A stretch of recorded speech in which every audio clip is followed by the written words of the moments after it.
Welcome back to the Biblical Justice Resources Podcast. We've spent the first 4 episodes of the podcast focused on building a better understanding of biblical justice.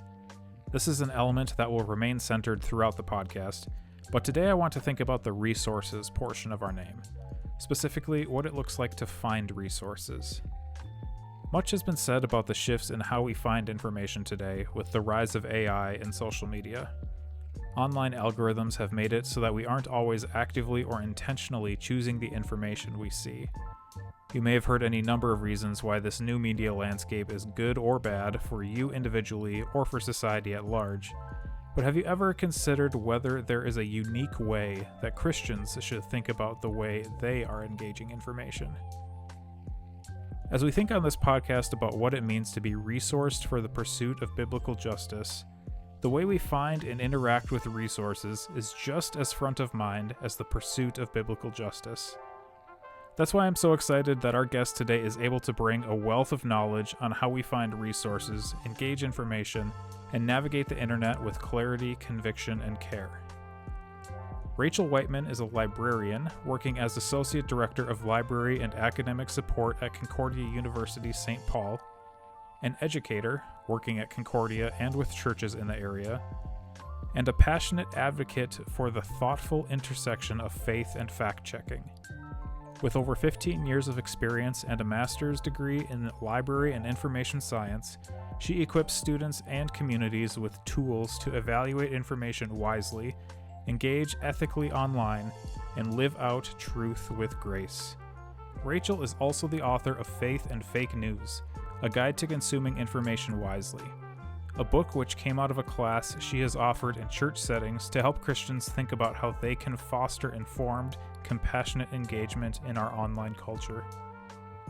Through this conversation, you'll hear more about what it looks like to thoughtfully engage information, how our methods of intentionally finding resources online translates to finding resources offline, and why it's so important to think about this as a Christian. Now, if you will, join me for this conversation with Rachel Wightman. My name's Eric, and this is the Biblical Justice Resources Podcast. Our conversation will begin right after this.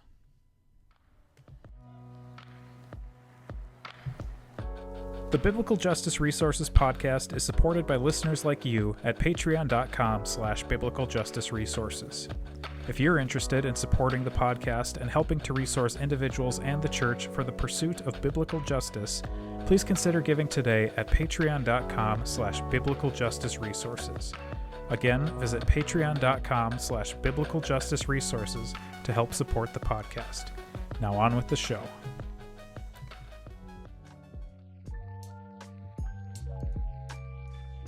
Rachel, thank you for joining me. Thanks for having me. Good to meet you here online. I think at some point we're probably going to end up potentially running into each other since we are both here in Minneapolis. Yeah, exactly. But yeah, good to have you on. And for the audience, we just talked about this here offline, but we're going to be thinking more today about the resource section. Probably already mentioned that in the intro beforehand, but we're thinking about the resources of biblical justice resources. And part of the reason you're on here, why I'm really interested to have you on here, is because you're a librarian.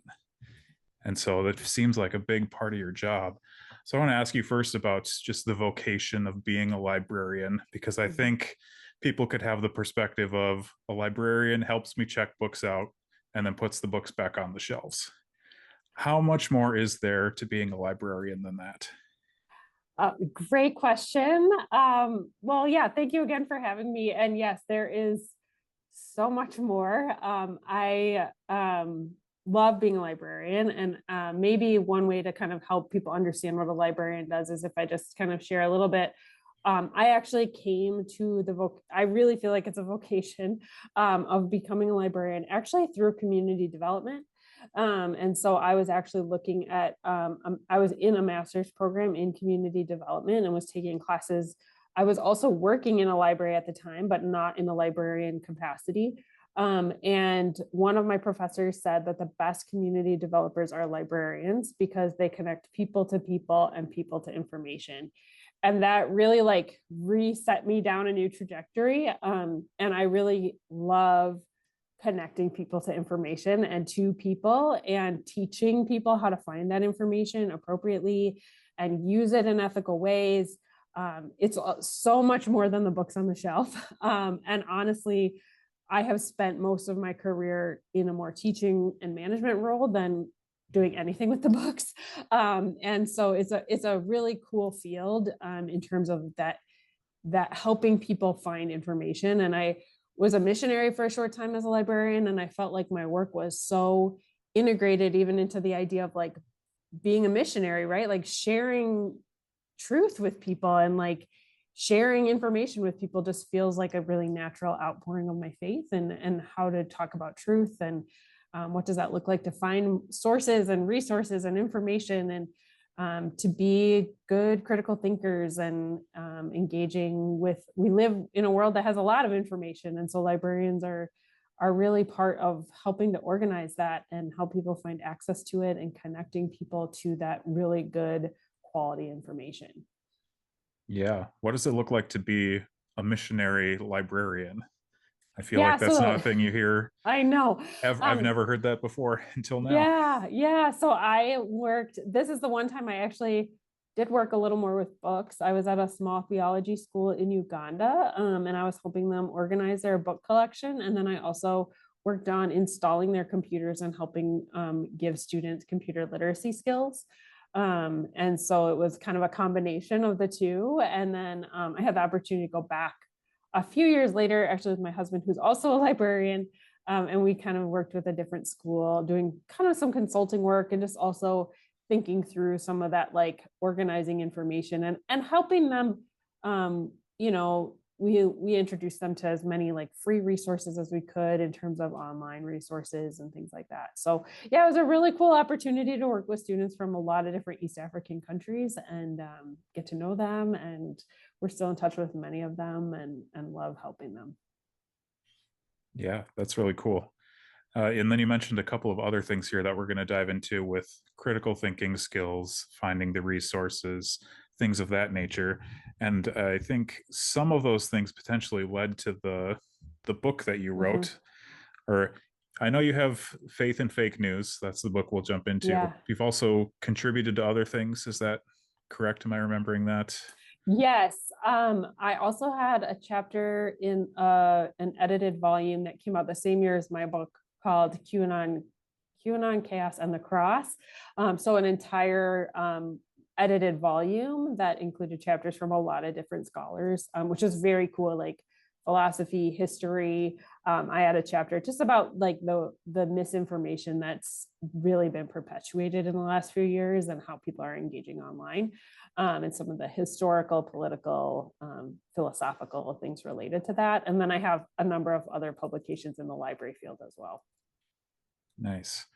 So the book itself, Faith and Fake News, I know from a few different places, came out of an actual, I'm looking down at it for people watching, came out of an actual like in-person experience at your church. So how did that come about, for the first question, and then how does that turn into the book? Yeah, so that it was just such a really cool opportunity. So it really came out of my desire to teach folks how to find information that's relevant but also true and accurate and credible. I had this idea in 2019, so if we can all think before COVID times, I had this idea of like, what would it look like for a faith community to think about the information that we're consuming, whether that's on social media or in the news. I go to Mill City Church in Northeast Minneapolis, and the church offers regular what they call equipping hours on a lot of different topics: financial literacy, emotional well-being, Bible studies, all these things. And I talked to our pastor and I was like, is there ever a space where we could talk about what it looks like for people of faith, for Christians to find and use information? And I do this in my life, my regular life, with college students all the time, and talking about like credibility and finding good sources and things like that. And I was like talking with the pastor about like, what does that look like to do for us in a Christian context and to bring our faith into this space. And this was, fall of 2019, everyone was looking at 2020 as an election year. I was having all these conversations with people about information and about news. And they would say like, I'm having a conversation with my parents and they're talking about this and I'm talking about that. And I kept thinking like, I think it's because you're seeing different news and really thinking about like where people get their information from. And so I offered this faith and fake news class. It was called something different at the time in the spring of 2020 before COVID. And so we were all everything was like very, I wasn't talking about politics, but there was like this theme of like, how do I talk to people across the aisle? How do we find news that's different or the same? And so it was like, that's how it felt charged. Like people were really wrestling with, how do I find good information and how do I talk to people about it? And then COVID happened. And so then I had the opportunity to offer that class again, closer to the election, but post sort of, was still in COVID, but like that, after that very initial part. And so then of course the conversation started shifting towards like health misinformation. And then obviously, all of the things that happened in the Twin Cities that summer of 2020, with the killing of George Floyd. And so there was just like, it was just felt like a very charged time. And I really wanted to offer a space where people could be encouraged to like slow down and take some agency back, as they were consuming all of this news and information and trying to figure out what's true and what's misinformation. Everything's kind of coming at us all the time. And so I really wanted this space to feel like, okay, this is where we talk about where we get our news. We're not talking about our viewpoints necessarily, but like, where do we get our news from? Where do we look on social media? What echo chambers or filter bubbles might we be living in that we're not seeing a different perspective? And so I started offering this class to other churches, and it just kind of like built some momentum. And then eventually I went to college with someone whose brother-in-law is an editor at Erdman's, which is a Christian publisher. I was going to say academic, but they obviously publish other things that are not academic because my book's not an academic volume. And so that he reached out to me and we had a number of conversations about it. And so, I tried to figure out how to take what I love to do in person, how do I translate that into a piece of written work that people can engage with, read it, and then also like still get some of those principles out of. So I intentionally included a lot of discussion questions so that like people could read this on their own with some like reflection. I also included some of the activities that I try to do in my workshops in person, just to give people that like more hands-on experience of like, what does it look like to engage with this material and these ideas more than just like in our headspace, but like on a deeper level. How do we help people engage their heart and their minds on a deeper level and their faith when it comes to being online on social media, watching the news, reading the news, all of the things? How do we kind of bring a deeper connection to that? Yeah. And I do really like those aspects of the book with the discussion questions, providing more resources that people can look at, because then it goes, you can either read it through just like page by yourself as a book, as someone normally would, but you can also then go through as a group. You can go through, like, it extends the in-person possibilities beyond just having you there facilitating. Correct. For example. Yeah.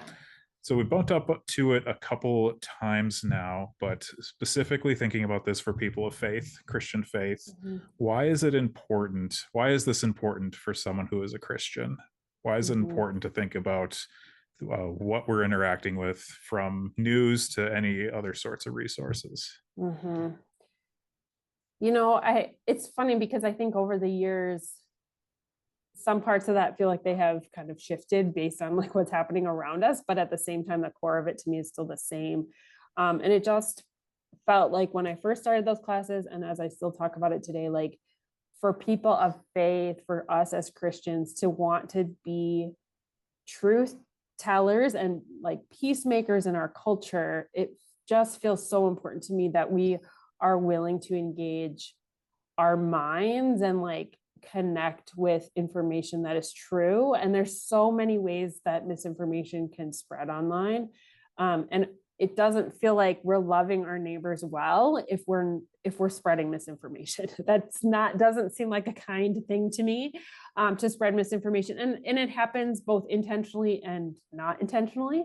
But like to be able to say, like, I have, to the best of my ability, this is true information that I'm sharing, or if I don't know, I won't spread it, like I won't share it, in order to really be part of a culture that, I think Christians want to love our neighbors. It's part of our call, is to love our neighbor as ourselves. And I think so much of our life is now lived through our screens, in a lot of different ways, whether that's how we get news, how we interact on social media. I mean, there's just lots of ways that we interact through screens and through online information and platforms. And so to say we want to love our neighbors, to me, it felt like we can't ignore this whole aspect of our lives. Like, I feel like growing up, a lot of times it was like, we love our neighbors by bringing them a meal or driving them to an appointment, or like these very physical and tangible ways. And so to me, this is part of being a loving neighbor, is to like be willing to engage with information in thinking critically about it, and in ways that help us bring truth to situations, and maybe not be part of spreading this misinformation that is just like very prevalent and easy to spread. Yeah. You used a couple words in the intro of the book that I want to come back to. Thoughtful and intentional, and a posture of reflection in terms of interacting with whatever sources we're coming into. Can you expand at all on how would I want to ask this? Expand it all on what it looks like to embody that, to actually put that into practice. Mm-hmm.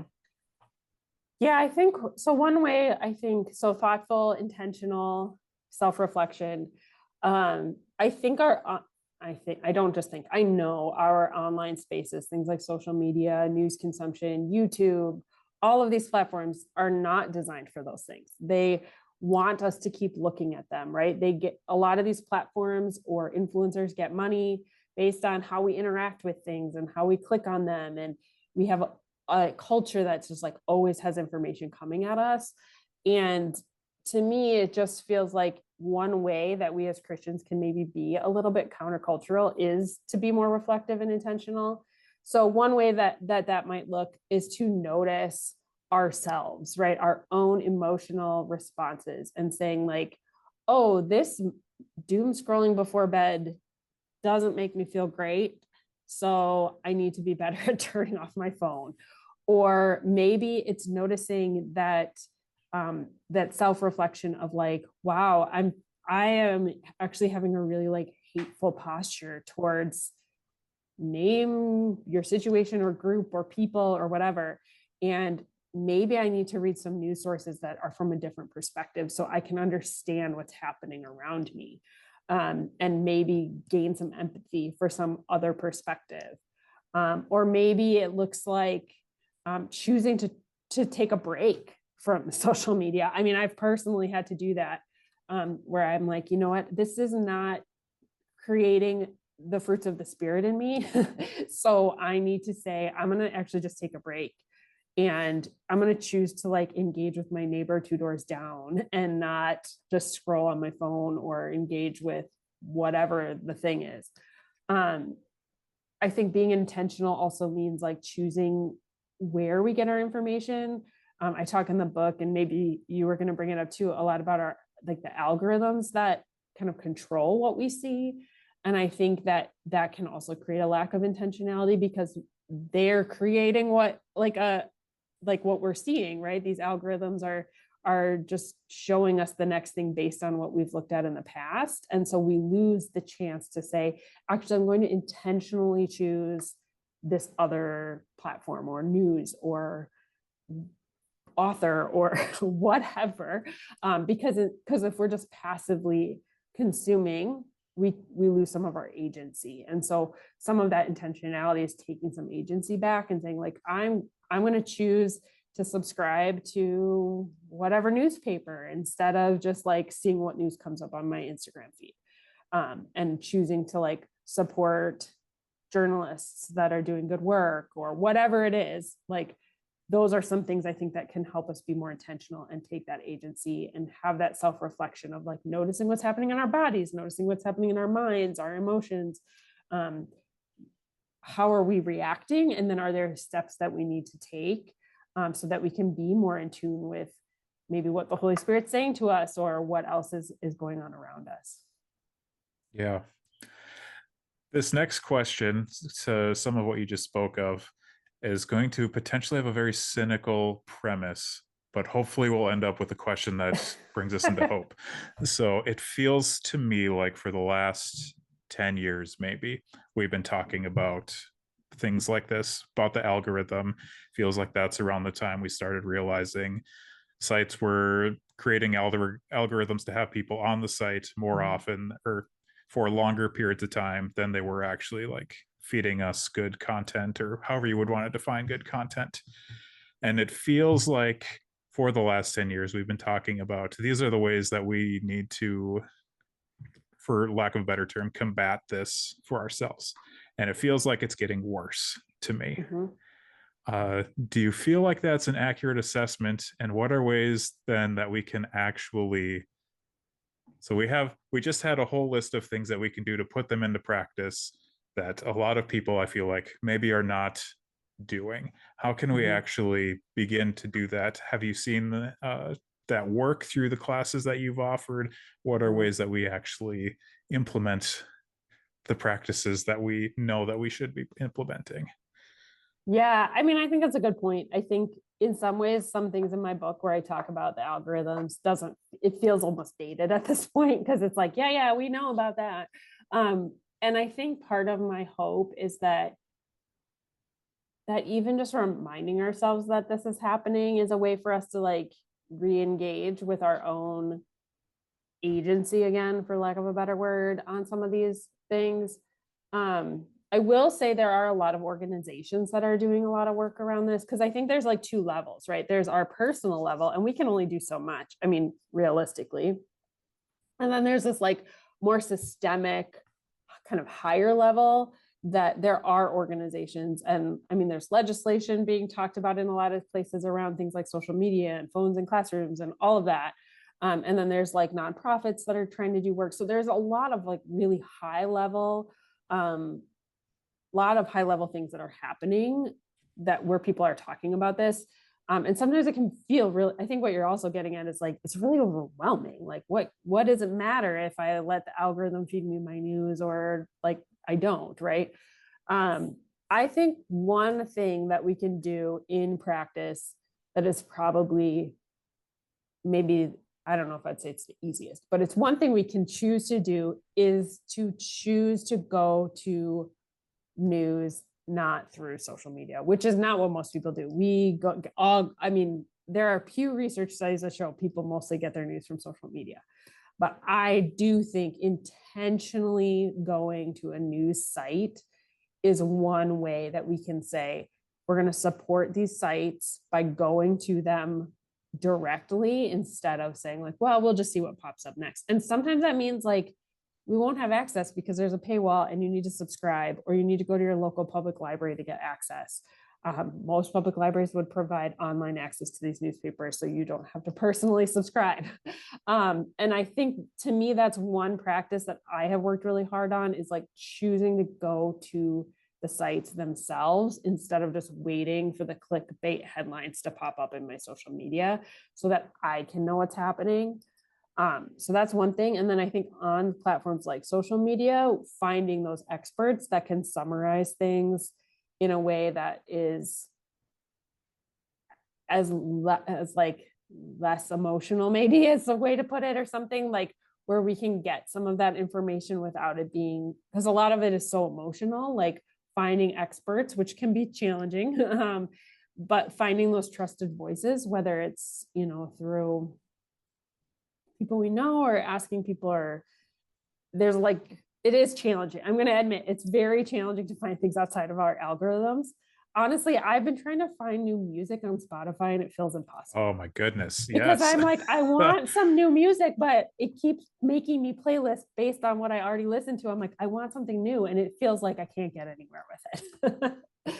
And I think our news and like social media platforms are kind of the same way. It feels really hard, which is why I think one of the best things we can do is get off of them when we're choosing what information we're going to consume. Yeah. That's I feel like I just had this happen in real time this past weekend. As you know, we just had uh, some very sad political violence up here, and I was Yeah. out of town Mm-hmm. at the time. And so I was like, I know there are a couple places like on Twitter where I can go find people who maybe have a correct information, maybe not. But if I want to actually know what's happening, I feel most comfortable trusting the print media sources or in the local news stations that Mm-hmm. actually will have people on the ground devoting Yep. time, energy, resources to getting information correct as it's coming out. Yeah. Yep. So it is definitely not, it's not easy to put into practice, especially because I'm still like, I was still on Twitter going to the Star Tribune feed, Yeah. and then Yep. you click on a thing and it's like behind a paywall, like Mm-hmm. these things are happening right now, And I can't please see it. take down the paywall.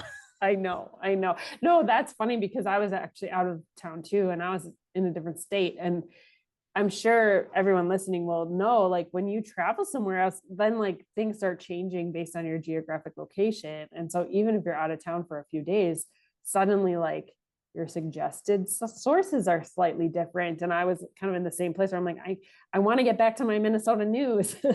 Like it's not going to default to that because I'm also in a different place. Yeah. You touched on another thing there that I want to come back to, and that's tangentially maybe related, but thinking about fact checking Mm-hmm. as just an individual coming to the news. So I think I found through your Instagram, like the News Literacy Project, Mm-hmm. Yeah. things like that, that Mm-hmm. will come out with posts about here's this story. Is it factual or not? Here are Mm-hmm. different things that lay out. But at some point, we only have so much Yeah. time to Mm-hmm. not even just do our own fact checking, but go to people who we know are properly fact checking stories. And then a Mm-hmm. million more news stories have come out.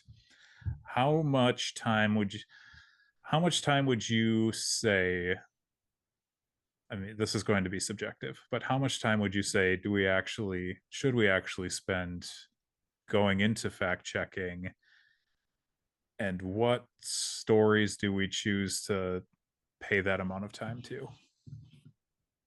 Yeah, no one has time to do all of that fact checking, which is part of the problem. Um, I mean, what you mentioned, I think, is helpful to like find the organizations that are doing the work. So yeah, the News Literacy Project is fantastic. They have a weekly email. I think it might only be during the school year because it's kind of geared towards educators. But they have a weekly email called Rumor Guard where they kind of walk through some top stories.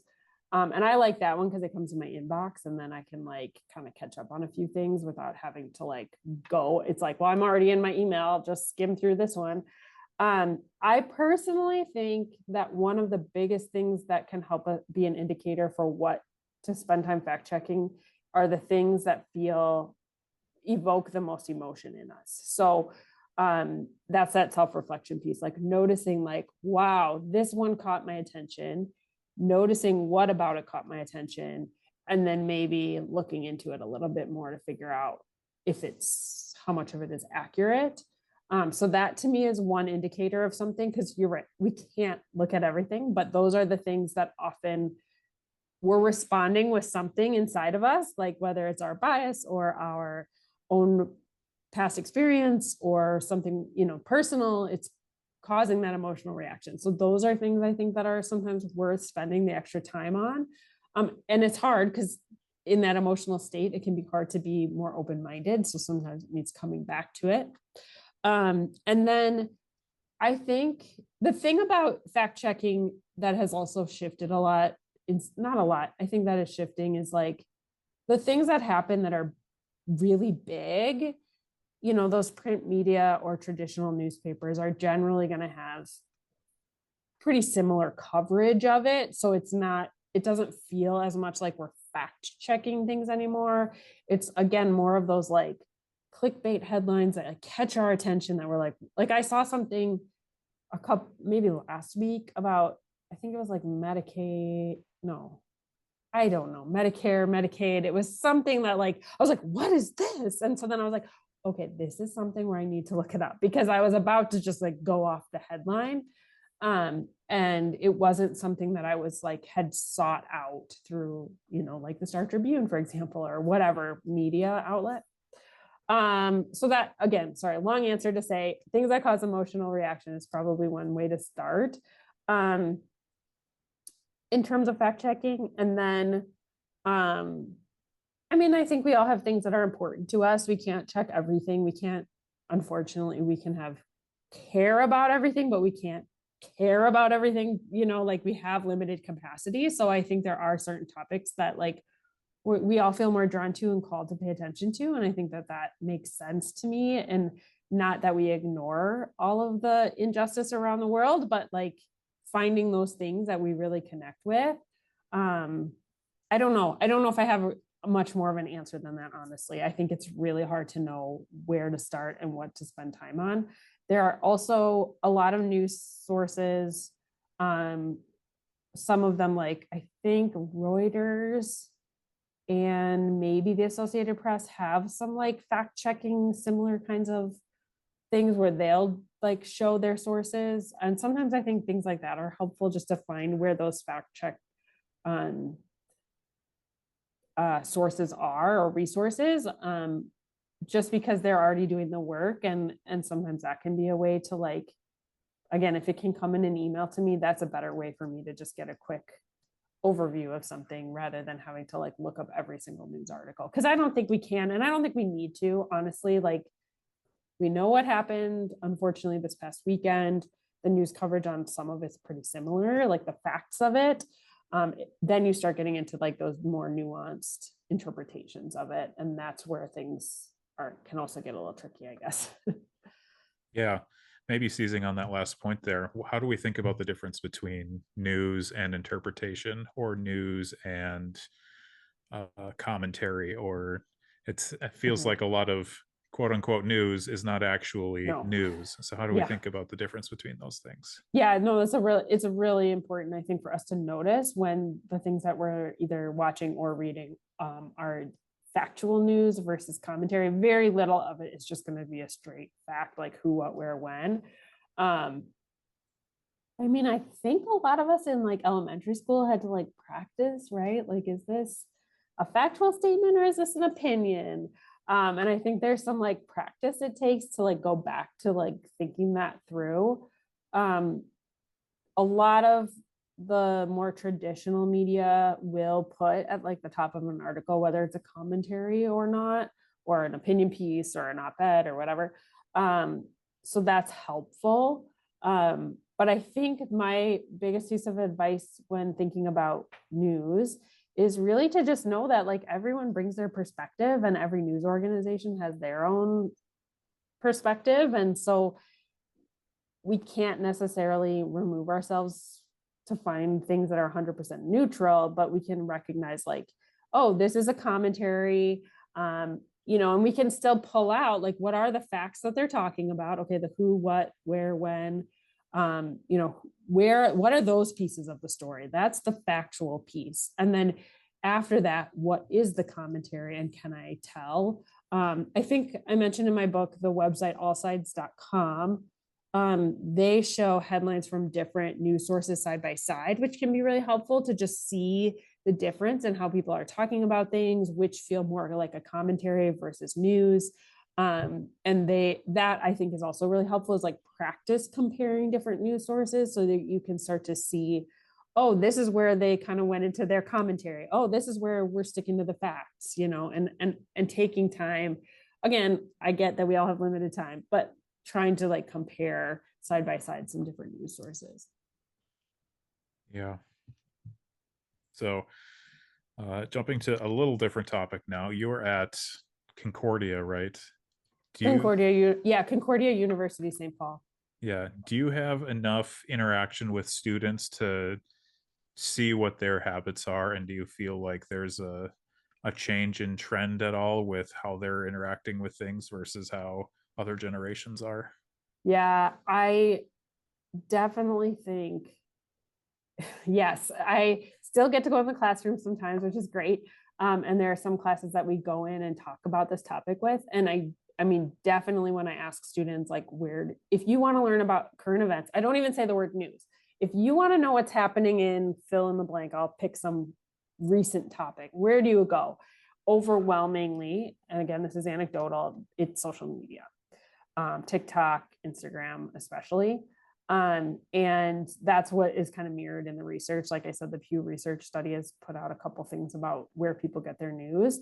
And the like Gen Z is overwhelmingly, I think, through social media is where they learn about current events. Whereas I think, I work a lot with churches, so I do get kind of more of a mix, and I do get more people that would maybe go to print media. But I mean, Facebook is used by a lot of kind of older people now. And so that's where some of them get their news. So I do think social media is sort of becoming that way. And then I know for some of my college students, they are using like ChatGPT and other AI platforms to start doing like research. Unfortunately, those don't always have like the current events, depending on how they're trained. But there is kind of been more and more students that are using that to like guide their research on different topics, particularly at an academic level. I mean, even just the other day, I was helping a student who was asking for an article that didn't exist, as far as I could tell, and I suspect it was AI generated citation, but I don't know that for sure. Interesting. Might have to come back to that here in a minute, but this will show some of my ignorance. But I never got on TikTok. So when students or when people are using TikTok to get their news, are they getting it just from people on TikTok, or are they getting it from news sources who are providing their information on TikTok? That's a good question. My sense is it's more just people. I don't know. I honestly don't use TikTok either. But that's kind of my sense, is that it's more people's commentary on it than like a media outlet that's there. But I don't know that for sure. Interesting. Yeah. I purged social media for myself a few years ago, and then I ended up in a job where I had to use social media. Like I was running social media, so then I had to get back on. And Yeah, now some of those habits I didn't want to have in my life have come back. they But come back. They come that's back. unfortunate for me. But going back to the research aspect and maybe pivoting a little bit, thinking about maybe we can think of it as transitioning from news to transitioning to some of the things that I am trying to form through the website. Yeah. Is there a difference between everything that we've just been talking about with finding news, all the things that we've already talked about, versus finding like book resources to research topics? Is there a difference in how we approach doing that? That's a good question. I don't think so. I think there are similar questions no matter what kind of information we're looking for. So, like a lot of times when I'm teaching either workshops with a church or at the university, it's like asking like who created the content and what's their expertise, is often a big part of that. And that's regardless of the format, right? Like who created that TikTok video? What are their credentials? Who wrote that book? What are their credentials? And that's a quick Google search. Usually you can find out someone's background if they're credentialed in that field. So I think some of it's the same. I do think that with books or other media that's not news, it can be a little bit harder to find. Well, even with news, but like we were talking about paywalls, like scholarly articles, books, things like that aren't necessarily going to be just like available for free. And I think a lot of times with like current events, we rely on what is free, like you were even talking about, right? Like you ran into that paywall. And I think with some of these topics like that you're exploring, or maybe your audience is exploring, like when we do need to kind of move past what's available for free, I think it's just, we have to be motivated to kind of push past that. Like, where am I going to get that book? Can I get it from my public library? Am I going to buy it? Do I have the resources to buy it? Same with articles, right? Like some of that, but other formats, news too, but like these other formats, I think can be a little bit harder to find if we want to support it in, I mean, maybe you can find a pirated copy, but that's not supporting the people that created it. And so, yeah, I do think that the questions of credibility are the same. You know, who sponsored it is still a good question to ask. Like, can I tell who, where, if there was some kind of funding? Is there like a, you know, well, I'm totally blanking on a Friday afternoon. The conflict of interest, right? Is there, can we tell if there's any kind of conflict? Those are all questions we can ask no matter what the format. Yeah. Now it's my turn to have a Friday afternoon moment, because there was something there that I wanted to touch on, but maybe it'll come back to me. I guess one other thing I'll say about information too, is also the time period.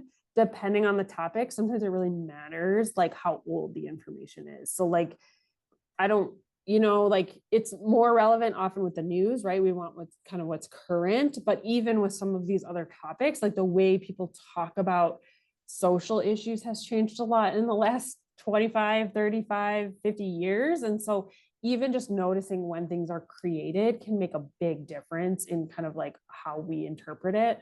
And so I do think that like also looking at the time frame something is created is really important. Again, regardless of the format of the information, it just might change. Like I work with a lot of health sciences students, they're looking for things with the last 5 years. I work with a history student, they're looking, you know, much longer time of what they're looking for. So I do think the time frame matters, but depending on the topic and the discipline, that time frame can adjust. Yeah, that's good to remember too. I think I was just going to say that there have been different reasons I've wanted to be back in school without actually wanting to be back in school. Yeah. But one of them is just having access to scholarly articles be part of tuition. Yeah. So it is nice. There are things that get cut off once you're out of school that it's true. You wish you could still have. It's a bummer. Yeah. So going into a question now that's a little more selfish with my own attempting to curate resources. I had this moment in the last, it's probably 6 months ago now, but a realization that if I want to provide information about what resources are available, I personally am not going to be able to review every single resource, which had me thinking about a librarian curating a library of resources.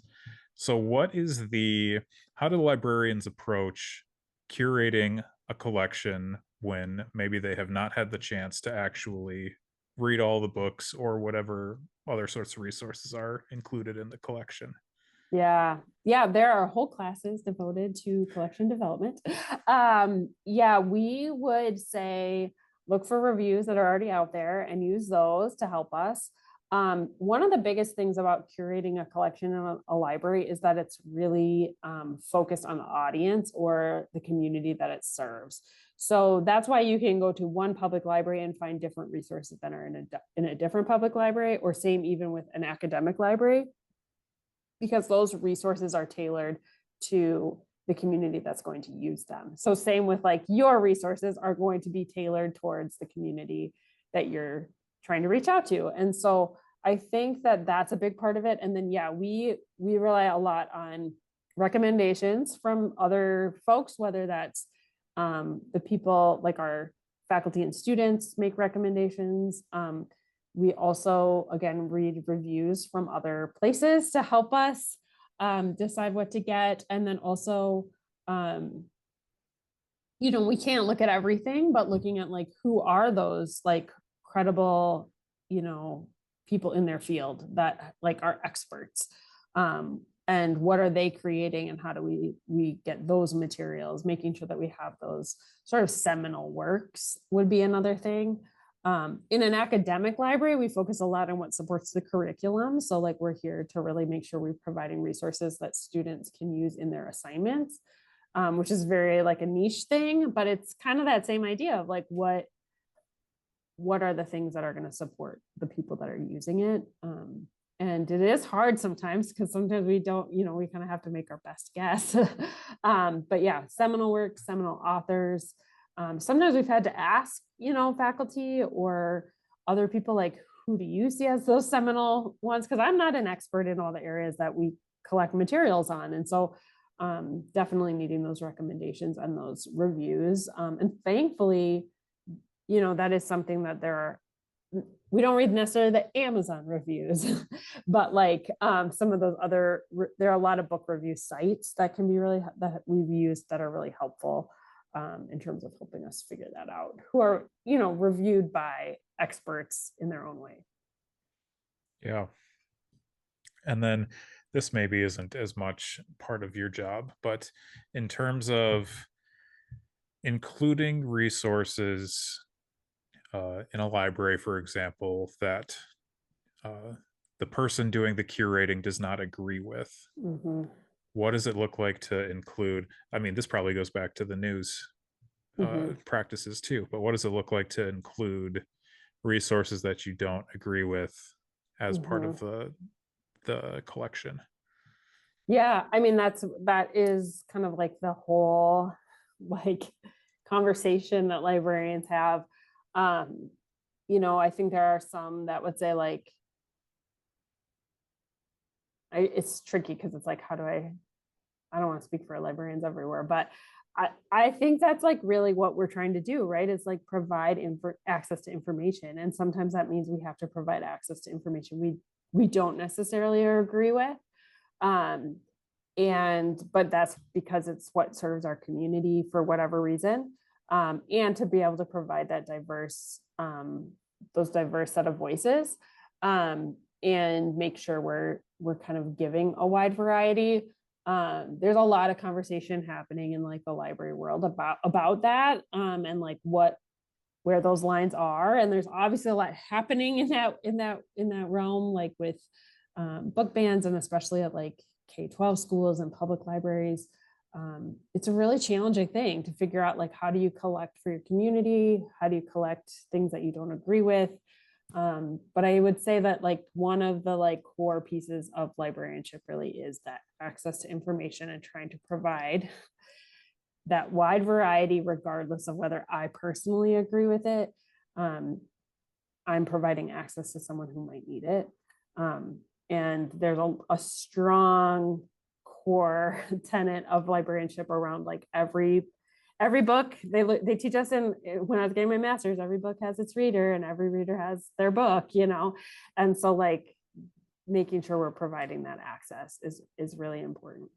It's an interesting thing to think about when, I guess maybe as I I don't know enough about librarians to make any statement that I was about to make, so I will back off of that. But maybe just speaking for myself, when there is a position, thinking about something like justice, and I have a position on what I want people to take away, there is this back and forth right now of what does it look like to have a list of resources that would maybe send people in a direction I don't want them to head, or a viewpoint.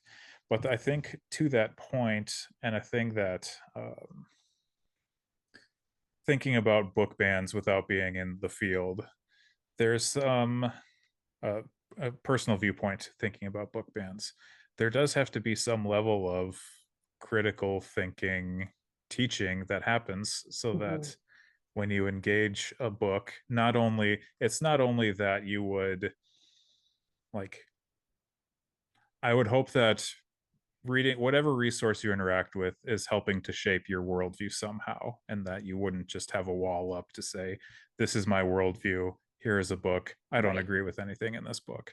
I would hope there is more openness when approaching resources. But there has to be also some level of knowing what an author is trying to convey in a Mhm. book specifically, but in other resources as well. And being able Mhm. to understand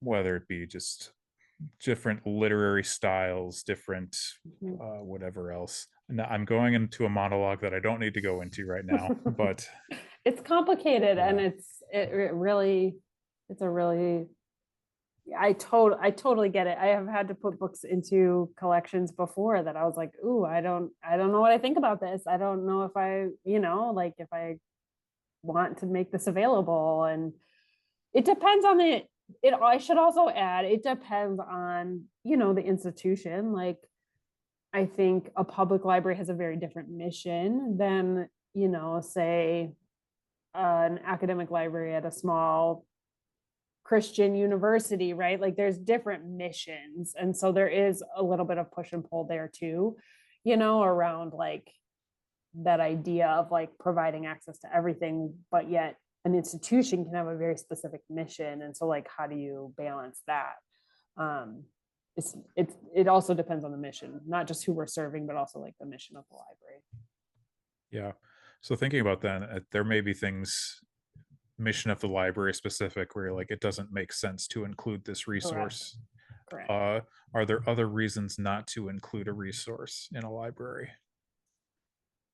It depends on definitely on, again, that mission. So some libraries do purposely collect like older materials, even if they use outdated language or outdated content, because they're trying to like maintain like an archive, right? There's a difference between that archive versus like some other libraries may choose not to collect something because it's older and it's out of date and it uses maybe different terminology than we would use today or things like that. So there are reasons that like we wouldn't choose to add something based on that. I'm sorry, I'm kind of blanking on what else was in your question. That's all right. Just why a library wouldn't include a resource in its Yeah, collection yeah, other than mission. yeah. A lot of it would be mission. Some of it would be, age, or, we also have processes for getting rid of things that like aren't being used, right? So we would maybe choose not to keep something because it's not being used. We might choose, not to add a donation because it's older and out of date, things like that. Yeah, that reminds me of bringing books to half price books. Yep. Yeah, I exactly. I briefly interned for a job skills program when I was in Mhm. college. That's their way of providing the job skills was selling books online. And so they would just get in donations from whoever had books. And if they reached under a certain dollar amount, like you're going to lose money selling the book online. And so they're like, Oh, okay, sure. take all these books, bring them to half price books, get Yep. whatever you can. So you Yep. bring in 12 totes of books or whatever, and you get a couple dollars for it. And I asked at one point what the deal was, and the person was like, it's just a bunch of old Christian resources that from the 70s that are Oh, yeah. super outdated. It's like, Yep. I understand why you're giving me $3 for all these books I then. believe it. I believe it. So uh, I think we're coming to the end here of just content and conversation. One of the last things I have in my notes here comes from your introduction of, again, back to faith and fake news, but learning to pay attention to the things God wants us to pay attention to. How I've already asked sort of why Christians should care about these sorts of things. How does that framework, paying attention to the things that God wants us to pay attention to, make our approach different from non-Christians approaching information, or does it, or what? Uh, whatever your thoughts are on that. Yeah, it's a good question. Um, I think about like as Christians want who are part of, this big story of what God is doing, um, and a God that cares about, at least from my perspective, the marginalized and um, the disenfranchised, and cares about our world so deeply and loves us so much. It seems to me that in order to care about those things that God cares about, and about the people in our world, we have to know what's going on. And we have to be aware to some extent. I get that it's overwhelming, but we have to find ways to know in order to care about what God cares about. And it's really hard to do, I think, in our current information landscape. It's really overwhelming. But if God cares about the people in this world and about justice, like what you're talking about, and about how do we bring the kingdom here, right? At our church, we talk about the now and not yet kingdom. Like, if part of his kingdom is now, we have to know about it now and be aware of what's happening around us, so that not only can we care about the things that break God's heart, but also the things that are beautiful and the things that he's created and the things that are amazing, and where there is justice and where his kingdom is here. And so I think, to me, that is a big part of it, is that, like, if we're going to pay attention to the now and not yet kingdom, we have to know about the now and not yet kingdom, whether that's through the news or it's through other experts who are theological experts or biblical experts, right? Like, it helps us learn more about the world God created if we are engaging with information in that way. Yeah, I agree. So, so I'm glad to hear that. Maybe just the last thing here, some resource recommendations from you. We've touched on a few things. We'll have them in show notes, but anything ranging from how we think about interacting with information to news resources in general that you'd recommend for people, anything that's impacted you on the justice end, any sorts of recommendations you have. Yeah. So we mentioned the News Literacy Project. They're one of my favorite organizations that's doing a lot specifically on news. That allsides.com is a great resource, just to kind of like look at different perspectives. So that one's really cool. Just because you can see those different headlines. You might run into a paywall, so be prepared to like seek out the story a different way. I also have off and on really liked, though, to like touch base with the work that the organization is called the Center for Humane Technology. And they're doing a lot of really cool work around like understanding that, like, what is happening kind of at that humane level of how all of the algorithms and things are impacting us. So that's another organization that I just think is really they have really interesting research, and like for a while they had like a curated list of resources, which was super helpful, just around like, oh yeah, this is affecting us emotionally and things like that. So those are like some organizations that I think are really helpful. Honestly, I have not found a ton of people talking about this from a Christian perspective.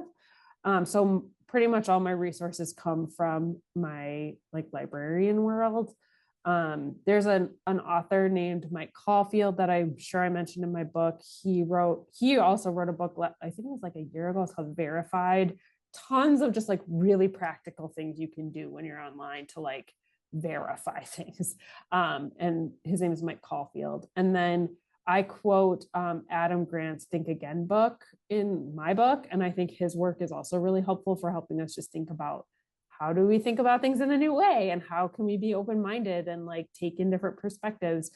I think we can do that without letting go of like, I think sometimes people worry that I'm saying like, oh, they're like, it's fine, just like believe everything. And I'm not saying that. But I do think there's something really powerful about like that humility. And he talks about that. And I think it's a really cool, his work is really cool. And then I'm trying to think if there's any others off the top of my head. Those are probably some of the bigger ones that I usually recommend. I don't know. I think there's a lot of people wondering, like, how do we do this? Like, what does this look like? And those are probably the ones I can think of off the top of my head. Yeah. Yeah. So I said last question, but one more just came up with that response. And that is, what are spaces you see that we need more, whether it be Christian scholarship or just Christian thought or whatever, in this sort of sphere that seems like there's just an empty void, whatever else, that maybe someone listening can jump on if they feel like it? Yeah, I mean, I do think like when I talk to people and I say like, oh, I'm teaching churches, classes on misinformation, they're kind of like, you're like, what? It's not a world that people necessarily put together. So I do think like if people are interested in, this field is like a interesting Venn diagram that feels like tiny. And then yeah, I don't know if I can think of anything else specific. I know there are people that are looking at like our culture from a Christian perspective and like all, like there's a lot of people doing a lot of really cool work in so many ways, but I don't know how many people are thinking about like, I think what I mostly have seen is like growing up, there was like the more of that purity culture of like, oh, if it's not good, that's how media was, right? Like, well, if that movie is too whatever, we stay away from it. But now, how do we like? I'm kind of looking at it from the other way of like, okay, all these things are out there. So how do we kind of respond? How do we bring our Christian selves to that? But yeah, I don't know. I don't know where there's a void because it all feels like a void. Yeah, that is a fascinating metaphor for something I've been thinking about is like there was purity culture in terms of relationship, sex, things like that. But there's almost like a purity culture of here are the things that we do not engage with because we are Christians. Exactly. That now that I am this far into my life, I'm like, I feel like we need to talk about these things. Yeah. That's what kind of been my experience as I've talked about these topics, because I think a lot of times people are expecting me to come in with a list of like, here, because you're a Christian, you will not read this news source. But I don't give that advice at all. And so I think that that's kind of like that kind of reaction of like, here's the things we don't engage with. Whereas I'm saying like, no, like, let's just know that everyone has a perspective and maybe we need to learn more about it. Yes, that is a wonderful place to end here, I think. So, Great. Rachel, thank you for joining me. Thanks for having me. It was nice to chat. I love talking about these topics. Thank you for listening to the Biblical Justice Resources Podcast. This podcast is hosted, produced, and edited by Eric Beck. To learn more about how you can be resourced for the pursuit of biblical justice, visit our website at biblicaljusticeresources.com.